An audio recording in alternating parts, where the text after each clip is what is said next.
સુરત પર્વત પાટિયા વિસ્તારમાં રાજ ટેક્સટાઇલ માર્કેટમાં આગની ઘટના બની છે. સવારે 6 થી 7 વાગ્યાના અરસામાં આગની ઘટના બની હતી. ફાયરને આગનો કોલ મળતાની સાથે જ ઘટના સ્થળે 5 ફાયર સ્ટેશનોની ગાડીઓ ઘટના સ્થળે પહોંચી હતી. પાણીનો મારો ચલાવી આગને કાબૂમાં લેવાના પ્રયાસો હાથ ધરાયા હતા. 7 કલાકથી વધુનો સમય વીતી ગયા બાદ પણ આગ ઉપર કાબૂ મેળવાયો નથી. 11 વાગ્યાના અરસામાં આગ ઉપર કાબૂ મેળવાયો હતો. કુલિંગની કામગીરી દરમિયાન ફરીથી 7મા માળેથી આગ ભભૂકી ઉઠી હતી.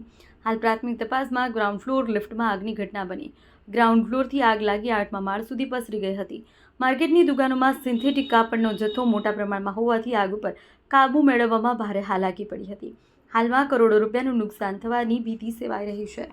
સુરતના પર્વત પાટિયા વિસ્તારમાં રાજ ટેક્સટાઇલ માર્કેટમાં 6 વાગ્યાના અરસામાં ફાયરને કોલની ઘટના મળી હતી. ત્યારબાદ ફાયર દ્વારા એ કોલ લેતાની સાથે જ 5 જેટલી ફાયરની ગાડીઓ ઘટના સ્થળે દોડી આવી હતી અને ત્યારબાદ આ આગ ઉપર પાણીનો મારો ચલાવી આગને કંટ્રોલમાં લેવાનો પ્રયત્ન કર્યો હતો, પરંતુ 6 કલાકથી વધુની જહેમત બાદ પણ ફરીથી 7મા માળ ઉપર આગ જે છે તે ફાટી નીકળી છે. ત્યારે સીધા તમે દ્રશ્યો જોઈ શકો છો.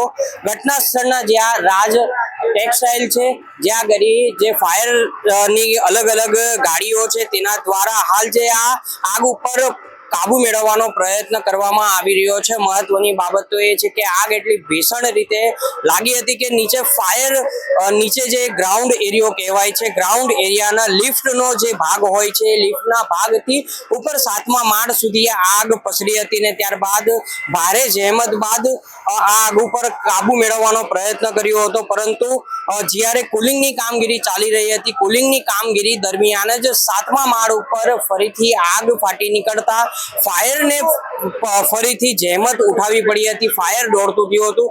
ફાયરની જે અલગ અલગ ગાડીઓ છે ત્યારબાદ મેજર કોલ જાહેર કરી અહીં અન્ય જે ફાયર સ્ટેશનની ગાડીઓ છે તેઓને પણ અહીંયા બોલાવવામાં આવી હતી અને સાથે જે માળ 7મા માળ ઉપર હાલ જે આગ તમે જોઈ રહ્યા છો તેના ઉપર પાણીનો છંટકારો મારી આ આગ ઉપર કાબુ લેવાનો પ્રયત્ન કરવામાં આવી રહ્યો છે. મહત્વની બાબત તો એ છે કે જે દુકાનો આવેલી છે તેમાં સિન્થેટિક કાપડનો જથ્થો હોવાના કારણે જે આ આગ છે તે કાબુમાં હાલ આવી નથી રહી, પરંતુ ફાયર જવાનો દ્વારા આ આગ ઉપર પ્રયત્નો મેળવવા માટેની જોઈ શકો છો કે કઈ રીતે કવાયત કરવામાં આવી રહી છે.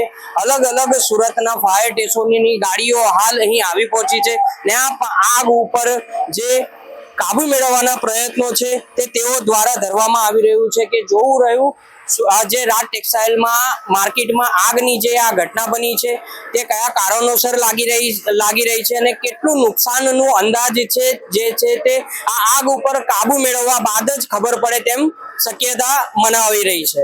ધર્મેન્દ્ર રાણા, સત્ય ડે ન્યૂઝ, સુરત.